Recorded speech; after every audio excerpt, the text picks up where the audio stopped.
اليوم الفري. بصوا يا جماعه، في مشكله جدا في اليوم الفري.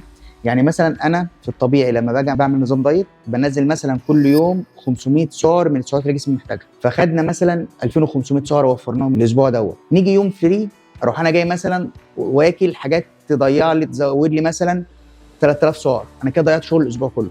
فلازم حتى اليوم الفري ما يبقاش يوم فري، الوجبه الفري اللي هاكلها لازم برضه اكون حاسبها. ما ينفعش ان انا اضيع شغل الاسبوع كله في اكله او في يوم.